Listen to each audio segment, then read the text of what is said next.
வீசுது. உங்கள் சத்யாவில் குளு குளு ஏசி ஆஃபர். சத்யா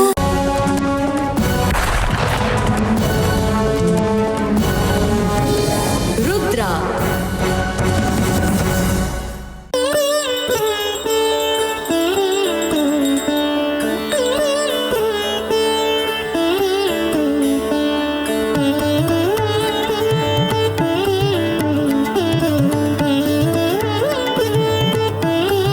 அப்படியே குழந்தைக்கு வச்சு விட்டுரு.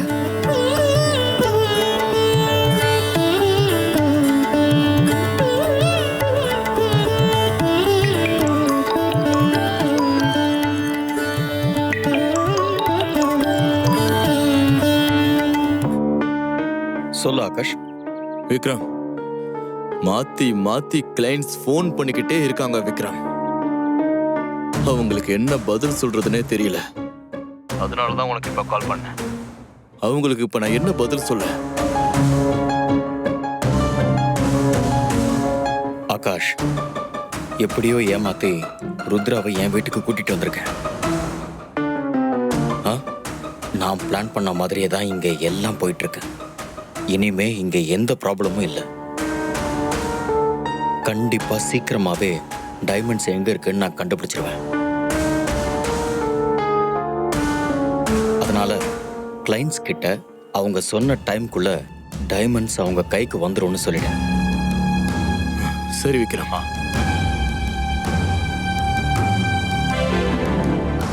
விக்ரம், என்னங்க சாமி கும்பிட்ட உடனே போன் பேசிட்டு இருக்கீங்க? நான் இங்க கும்பிட்டு இருக்கேன்ல. ருத்ரா, ஒரே ஒரு நிமிஷம் நீ கும்பிடு, நான் இதை வந்துடுறேன். கிளைண்ட்ஸ் கிட்ட நான் சொன்னதை சொல்லி இப்போதைக்கு சமாளிச்சுக்க. நான் அப்புறமா கால் பண்றேன்.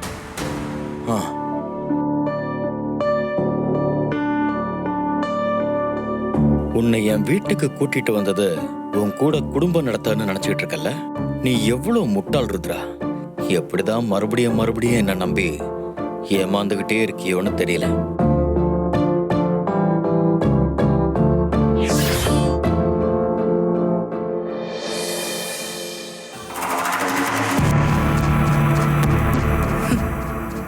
என்கிட்ட நீ வசமா மாட்டிக்கிட்டல. நீ சிக்க போறடா.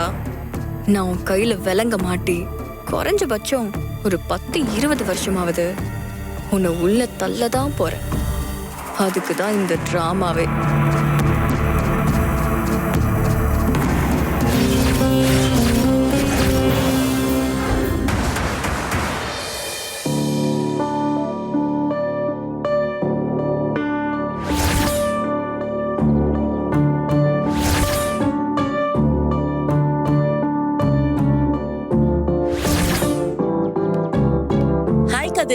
எப்படி இருக்கீங்க? நல்லா இருக்கீங்களா? ஏய், நான் இந்த உலகத்திலே இருக்கக்கூடாதுன்னு நினைச்சிட்டு இருக்கேன்ல, அப்புறம் எதுக்கு என்ன நல்லாலாம் விசாரிச்சுட்டு இருக்க? இல்ல, என்ன எதுக்காக இங்க வர சொன்ன? முதல்ல அதை சொல்லு. என்ன தனியா வர வச்சு என்ன கொல்ல போறியா? சொல்லு, நான் தயாரா தான் இருக்கேன். சாரி கதிர், இனிமே நான் உங்களை கொல்றதுக்கு ட்ரை பண்ண மாட்டேன்.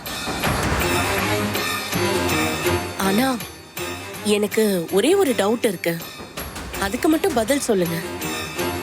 இதுதான் நான் உங்ககிட்ட கேட்கிற கடைசி கேள்வியா இருக்கும். உங்களுக்கு என்னை விட அந்த ருத்ரா தான் முக்கியமா? சொல்லுங்க கதிர், உங்களுக்கு என்னை விட அந்த ருத்ரா தான் முக்கியமா? ஆமா,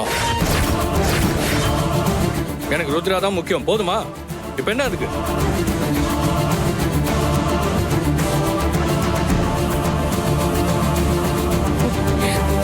உங்களுக்கு எவ்வளவு தைரியம் இருந்தா என்கிட்டயே அப்படி சொல்லுவீங்க? நீ தானே கேட்ட, உங்ககிட்ட தானே அப்படி சொல்லணும். அது சரி. உங்களுக்கு ஒரு விஷயம் தெரியுமா கதிர்? இந்த உலகத்திலேயே பெரிய வலி எதுன்னு தெரியுமா? நமக்கு ரொம்ப பிடிச்சவங்களுடைய இழப்பு தான். அதனால நான் ஏற்கனவே சொன்ன மாதிரி எனக்கு கிடைக்காத நீங்க அந்த ருத்ராவுக்கும் கிடைக்க மாட்டீங்க. நம்ம இப்பதான் என்ன எதுவுமே பண்ண மாட்டேன்னு சொன்னேன். நான் இப்பவும் அதான் கதிர் சொல்றேன், நான் உங்களை எதுவுமே பண்ண மாட்டேன். ஆனா உங்களுக்கு பிடிச்சவங்கள தான் நான் உங்ககிட்ட இருந்து அப்படியே எடுத்துட்டு போயிடுவேன். உங்களுக்கு ருத்ராவை தானே ரொம்ப பிடிக்கும்.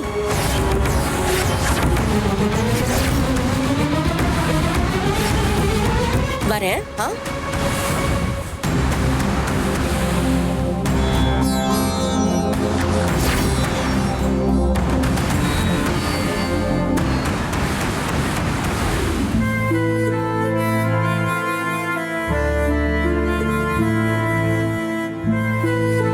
I am sorry Rudra. எதுக்கு இப்ப சாரி கேக்குறீங்க?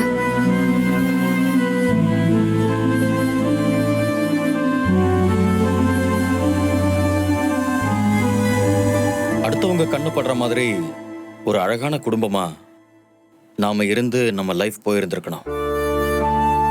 ஆனா அது எல்லாத்தையும் என் ஒருத்தன் பைத்தியக்காரத்தனத்தால நானே எல்லாத்தையும் கெடுத்து உன்னையும் இவ்வளவு நாளா ரொம்ப கஷ்டப்படுத்திட்டேன் ருத்ரா. அதுக்கு நான் உன்கிட்ட எவ்வளவு சாரி கேட்டாலும் பத்தாது. யோ விக்ரம், நடந்து முடிஞ்சதை பத்தி இப்ப எதுக்கு பேசிட்டு இருக்கணும்? Past is past. அது அப்படியே விட்டுருவோமே. உன் இடத்துல வேற யாரா இருந்தாலும் என்னை மன்னிச்சிருக்கவே மாட்டாங்க. உனக்கு நிஜமாவே பெரிய மனசு ருத்ரா. பாரு, அந்த மனசு எனக்கே இல்லாம போச்சு. ருத்ரா, திரும்பவும் என்னை மன்னிச்சு ஏத்துக்கிட்டதுக்கு ரொம்ப ரொம்ப ரொம்ப தேங்க்ஸ். முதல்ல சாரி, இப்போ தேங்க்ஸா? இங்க பாருங்க, இந்த புருஷன் பொண்டாட்டிக்கு நடுவுல சாரியும் தேங்க்ஸும் தேவையே இல்லை விக்ரம். ஆக்சுவலி ருத்ரா, நீ நடந்த எல்லாத்தையும் மறந்துட்டு இப்படி என்கிட்ட இவ்வளவு கேஷுவலா பேசுறது எனக்கு எவ்வளவு சந்தோஷமா இருக்கு தெரியுமா? உண்மையிலேயே உனக்கு பெரிய மனசுதான். நான் எல்லாத்தையுமே மறந்துட்டேன் விக்ரம். ஆனா நீங்க தான் அது எதையுமே மறக்காம இப்ப அதை பத்தியே பேசிட்டு இருக்கீங்க. இனிமே முடிஞ்சு போனதை பத்தி எதுவுமே பேசாதீங்க ப்ளீஸ் விக்ரம். இல்ல, நான் இனிமே பேசல. ஆனா அதே மாதிரி புருஷ பொண்டாட்டிக்குள்ள நோ சாரி நோ தேங்க்ஸ்ங்கிற மாதிரி இப்ப நீ சொன்னல, இந்த ப்ளீஸும் வேண்டாமே. சரி, ஓகே. அப்புறம் எனக்கு டைம் ஆயிடுச்சு. என்ன ஸ்டேஷன்ல டிராப் பண்ணிடுறீங்களா? ஓ ஷூர் ஷூர். எனக்கு இப்போ அதை விட இம்பார்ட்டண்டா வேற எந்த வேலையும் இல்லை. நீ போய் ட்ரெஸ் சேஞ்ச் பண்ணிட்டு வா. நான் அதுக்குள்ள போய் வண்டியை ரெடி பண்ணி வைக்கிறேன். இல்ல, நான் இன்னைக்கு யூனிஃபார்ம்ல எல்லாம் போகல. இன்னைக்கு சாரிலே ஸ்டேஷனுக்கு போறேன். அதனால இப்பவே கிளம்பிடுவோம். ஓ, ஒன் செகண்ட். சொல்லுங்க டாக்டர். விக்ரம், நான் டாக்டர் இல்ல, ஆகாஷ் பேசுறேன். Yeah very well. நல்லா தெரியும் டாக்டர். சொல்லுங்க, யாரு அந்த பேஷண்ட்டை பத்தியா இல்ல வேற ஏதாவது நியூஸா? விக்ரம், போலீஸ் டிபார்ட்மெண்ட்ல நமக்கு இருக்கிற கான்டாக்ட்ஸை வச்சு விசாரிச்சு பார்த்தேன். ஓகே. ருத்ராவுக்கு இப்ப ஹெல்ப் பண்ணிக்கிட்டு இருக்கிறது 2 அண்டர் கவர் காப்ஸ். அதுல 1 லேடி காப், பேரு அர்ச்சனா.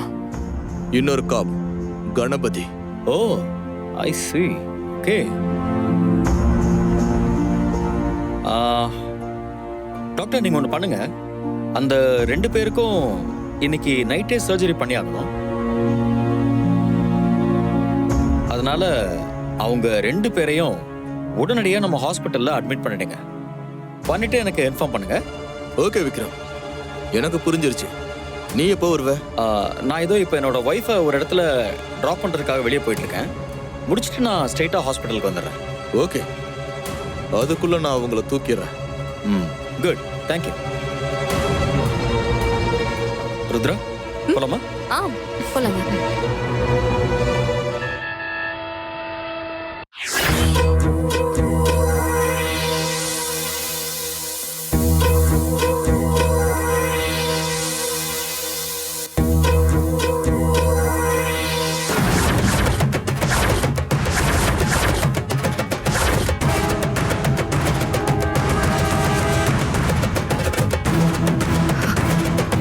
கதிர், ஏன் கதிர் இப்படி எல்லாம் பண்றீங்க? என் பின்னாடி வராதீங்கன்னு சொன்னல. எவ்வளவு சொன்னாலும் நீங்க கேட்க மாட்டீங்களா? ப்ளீஸ், நான் சொல்றத தயவு செஞ்சு கொஞ்சம் பொறுமையா கேளுங்க. உங்க உயிருக்கு ஆபத்துங்க. அது சொல்லிட்டு போலாம் தான் நான் வந்தேன். ஏன் உயிருக்கு ஆபத்தா? ஆமா. யாருனால? காவியானால. ஓ, ஏங்க, அப்ப உங்களை ஏதாவது செஞ்சிருவாளன்னு பயமா இருக்குங்க. எதுக்கும் கொஞ்சம் கேர்ஃபுல்லா இருங்க. கதிர், இப்படி எதையாவது உளறிட்டு இருக்காதீங்க. காவியா என்ன பண்ண போறா? என்ன பார்க்க வர்றதுக்கு இப்படி ஏதாவது ஒரு காரணத்தை எடுத்துட்டு வருவீங்களா? அப்படி இல்ல நீங்க முதல்ல வெளியில போங்க. ருத்ரா. இன்னொரு வாட்டி நான் உங்களை இந்த பக்கம் பார்க்கவே கூடாது. ருத்ரா ப்ளீஸ், ஏன் நான் சொல்றத புரிஞ்சுக்கவே மாட்டேறீங்க? ஏங்க நான் ஒன்னும் போய் சொல்லுங்க. சத்தியமா காவியானால உங்க உயிருக்கு ஆபத்துங்க. இங்க பாருங்க கதிர், நான் உங்களை வெளியில போங்கன்னு சொன்னேன். ருத்ரா ப்ளீஸ், சார், நான் சொல்றேன். அதான் மேடம் சொல்றாங்கல்ல, போங்க சார், போங்க சார், சொல்றேன்ல, வெளியே போங்க சார். அவங்க உயிருக்கு ஆபத்து அசல்ல இருக்கீங்க. அவங்க உயிருக்கு ஆபத்து சார். சொல்றேன் கேளுங்க சார். கையெடுங்க. என்ன பண்றீங்க நீங்க? கேளுங்க, உங்க உயிருக்கு ஆபத்து. பண்ணுங்க. கதிர், என்ன பண்ணிட்டு இருக்கீங்க? சீரியஸா காவியானால உங்களுக்கு வாய் பிரச்சனை. மூடுங்க. போலீஸ் ஸ்டேஷனுக்குள்ள வந்து சொல்றது போலீஸ் கொஞ்சம் மேல கை கேளுங்க. வைக்கிறீங்க. மேடம், கையெடுங்க. அவர் அரெஸ்ட் பண்ணி உள்ள தள்ளுங்க. Okay madam. வாங்க ஏங்க, வாங்க சொல்றது கொஞ்சம் கேளுங்க. வாங்க சார். ப்ளீஸ் ருத்ரா, நான் சொல்றத கொஞ்சம் கேளுங்க ருத்ரா. சார், போங்க உள்ள போங்க. காவியானால உங்க உயிருக்கு ஆபத்து ருத்ரா. நான் சொல்றத ஒரு தடவையாவது கேளுங்களேன். ருத்ரா, அவ சைக்கோ மாதிரி சுத்திட்டு இருக்கா ருத்ரா, ப்ளீஸ்.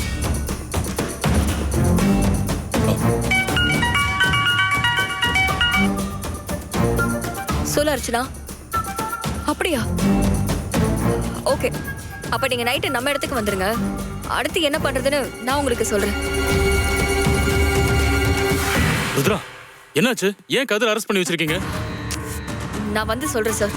நான் சொல்ற வரைக்கும் கதிரை வெளியே விடாதீங்க. ருத்ரா, என்னாச்சு? ருத்ரா, சொல்றத கேளுங்க ருத்ரா. ருத்ரா, வெளிய போகாதீங்க.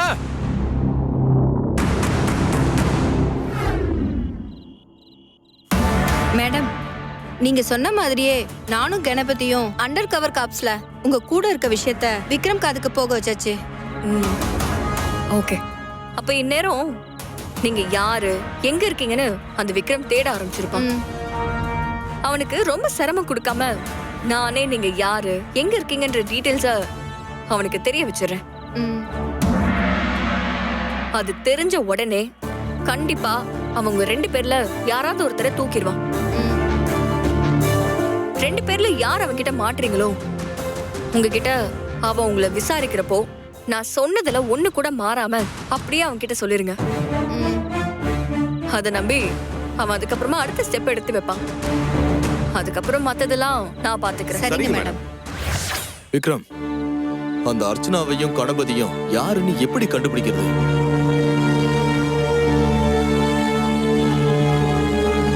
நமக்கு தெரிஞ்ச டிபார்ட்மெண்ட் ஆளுங்க கிட்டயே அவங்க 2 பேரை பத்தி ஏதாவது டீடைல்ஸ் கிடைக்குதான்னு விசாரிச்சு பாரு. நானும் ருத்ரா கிட்ட அவங்கள பத்தி ஏதாவது க்ளூ கிடைக்குதான்னு பாக்குறேன். இந்த வாரத்துக்குள்ள டைமண்ட்ஸ் நம்ம கைக்கு வந்தே ஆகணும். அப்படி டைமண்ட்ஸ் மட்டும் நம்ம கைக்கு கிடைக்கலன்னா நம்ம யாரையும் அவங்க உயிரோடவே விட மாட்டாங்க. அதனால தயவு செஞ்சு கொஞ்சம் சீரியஸா இதுல இறங்குங்க. Okay sir.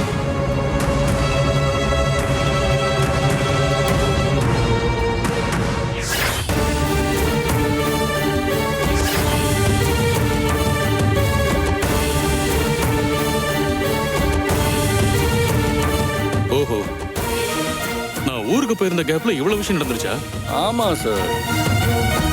விக்ரம் ருத்ராவுக்கு பண்ண துரோகத்துக்கு ருத்ரா விக்ரம மன்னிக்க சான்ஸே இல்லையே. அப்படி இருக்கிறப்போ அவங்க எப்படி திரும்ப விக்ரம் கூட சேர்ந்தாங்க? சார், அதான் சார் எனக்குமே தெரியல. அவன் ஏதோ சொல்லி அவங்க மனசை மாத்திட்டான் போல இருக்கு சார். ஆனா அந்த விக்ரம் மனசு திருந்தி ருத்ராவோட வாழணுங்கிற நல்ல மனசோட வந்த மாதிரிலாம் எனக்கு தெரியல சார்.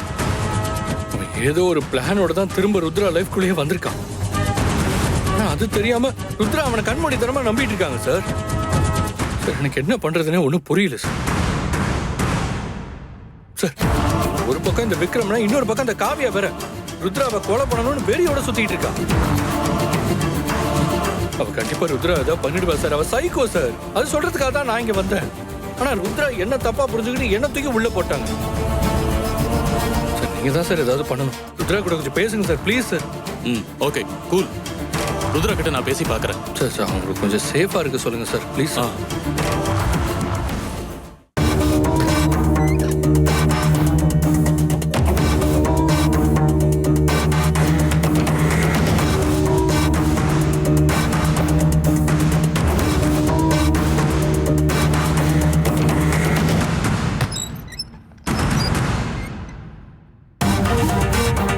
என்ன ருத்ரா?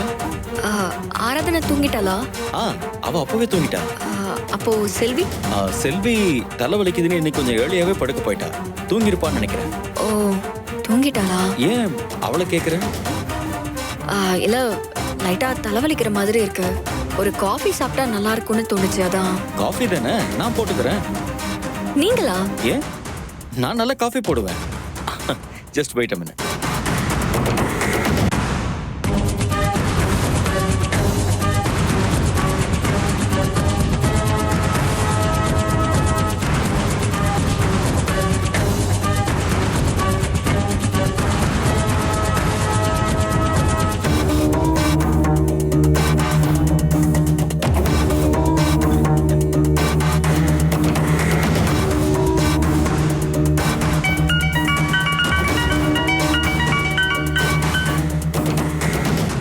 ஹலோ, சொல்லுங்க சார்.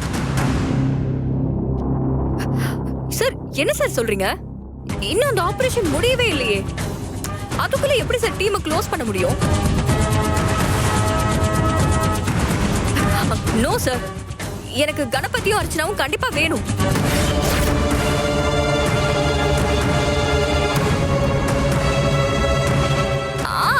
ஓகே சார், நாளைக்கு மார்னிங் 7 o'clock பொன்னியம்மன் கோவிலுக்கு வாங்க. நான் எப்படியாவது கணபதியும் அர்ச்சனாவையும் அங்க வர சொல்லிடுறேன். அந்த கோவில் பார்க்கிங்லே அவங்க 2 பேரும் இருப்பாங்க. நீங்களே அவங்க கிட்ட பேசுங்க. அதுக்கப்புறம் நீங்க என்ன முடிவெடுத்தாலும் அது எனக்கு ஓகே தான் சார்.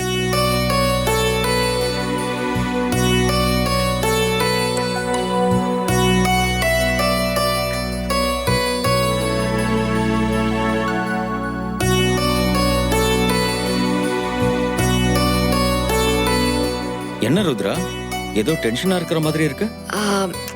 ஒரு சின்ன ப்ராப்ளம் விக்ரம், அதான். உன் டென்ஷன்லாம் மறந்து போற மாதிரி ஒரு காஃபி போட்டு கொண்டு வந்திருக்கேன். இத குடி, ரிலாக்ஸ் ஆயிடுவேன். தேங்க்ஸ் விக்ரம். நமக்குள்ள எதுக்கு தேங்க்ஸ் எல்லாம்? நீ தான் என்கிட்ட சொல்ல வேண்டாம்னு சொன்ன. ஆமால, மறந்துட்டேன், சாரி. ஏய், சாரின்னு சொல்லக்கூடாதுன்னு சொன்னல. ஷோ, என்னங்க நீங்க? நான் சொன்னதை நானே மீறிக்கிட்டு இருக்கேன். சரி, இனிமே சொல்லல. குட். ருத்ரா, மார்னிங் ஹாஸ்பிட்டல்ல எனக்கு ஒரு ஆபரேஷன் இருக்கு. ஆபரேஷனுக்கான அரேஞ்ச்மெண்ட்ஸ் எல்லாம் ரெடியான்னு கால் பண்ணி செக் பண்ணிட்டு வந்துடுறேன். சரி, ஓகே, போங்க.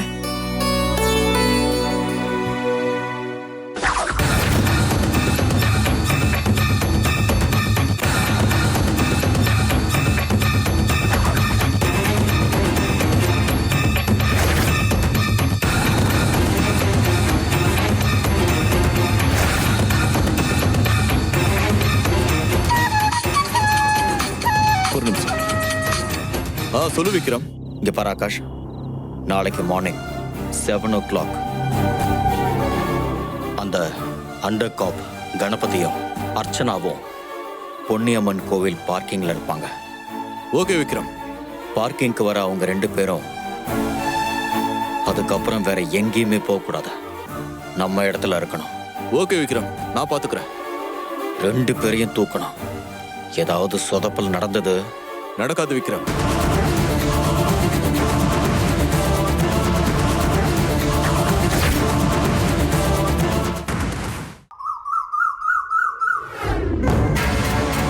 Sir, tea sir. அவர் கொடுங்க. Okay sir. Sir, tea. இல்ல சார், வேண்டாம். சார் தான் கொடுக்க சொன்னாரு. சார். சரி, நீங்க ஓகே சார். ஏன் கதிர்?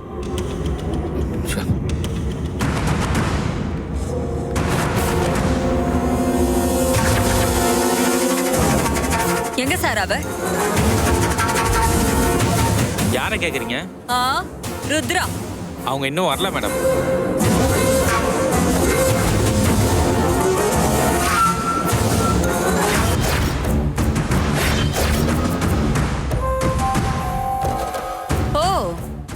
நீங்க என்ன லாக்அப்ல இருக்கீங்க?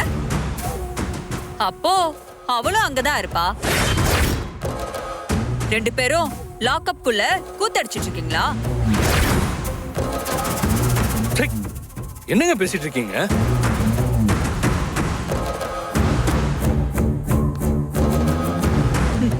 இப்ப என்ன நான் நடக்காத விஷயத்தையா சொல்லிட்டேன்? நீங்க 2 பேரும் இந்த போலீஸ் ஸ்டேஷன்ல தானே குடும்பம் நடத்திட்டு இருக்கீங்க. உங்க 2 பேரையும் நான் சும்மாவே விட மாட்டேன். Shut up. இது போலீஸ் ஸ்டேஷன் நினைச்சீங்களா? என்ன நினைச்சீங்க? நீங்க பாட்டுக்கு வந்து உங்க இஷ்டத்தை கத்திட்டு இருக்கீங்க. ஸ்டேஷனுக்குள்ள புகுந்து தேவையில்லாம பிரச்சனை பண்றீங்கன்னு சொல்லி உங்க மேல நியூசன்ஸ் கேஸ் போட்டு உள்ள தள்ளிரும் பாத்துக்கோங்க. முதல்ல என் பொண்ணு சாவுக்கு காரணமான இந்த கதிர் மேலையும் அந்த ருத்ரா மேலையும் கேஸ போட்டு உள்ள தள்ளுங்க. என்ன உளறிட்டு இருக்கீங்க? நான் ஒண்ணு உளரல. பெத்த வயிறு பத்திக்கிட்டு எரியுது சார். இவங்க 2 பேர்னால என் பொண்ணு காவியா தற்கொலைக்கு முயற்சி பண்ணி இப்ப ஹாஸ்பிட்டல்ல இருக்கா சார். அவ சூசைட் பண்ணிக்க காரணம் கதிர் தானு லெட்டர் எழுதி வச்சிருக்கா. என் பொண்ணோட இந்த நிலைமைக்கு காரணம் கதிர் மட்டும் இல்ல, ருத்ராவும் தான்.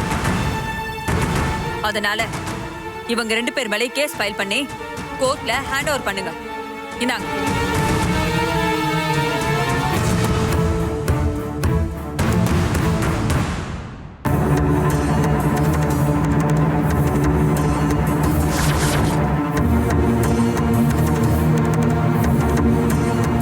இப்ப காவியா எங்க? அதான் சொன்னேனே சார், ஹாஸ்பிட்டல்ல இருக்கானு. சார், இவங்க சொல்றதெல்லாம் நம்பாதீங்க. அம்மாவும் பொண்ணும் சேர்ந்து ஏதோ டிராமா பண்ணிட்டு இருக்காங்க சார். அவெல்லாம் சூசைட் பண்ணிக்கிற ஆளே கிடையாது சார். ஐயோ, என்ன மனுஷயா நீ?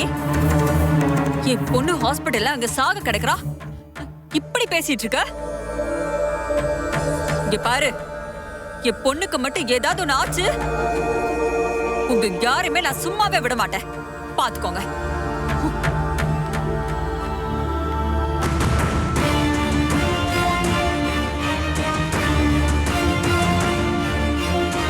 என்ன கதிர் இப்படி சொல்லிட்டு போறாங்க? அவங்க சொல்லிட்டு போறத பார்த்தா காவியா ஹாஸ்பிட்டல் தான் அட்மிட் ஆயிருப்பா போல இருக்கு. சார், அவங்க சொன்ன மாதிரிலாம் எதுவுமே இருக்காது சார்.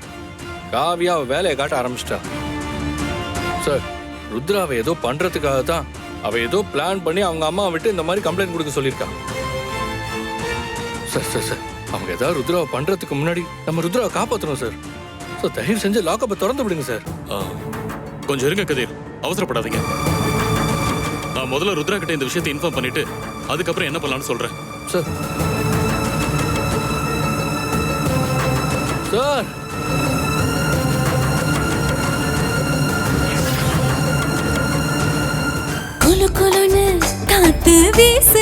உங்கள் சத்யாவில் குளு குளு ஏசி ஆஃபர். சத்யா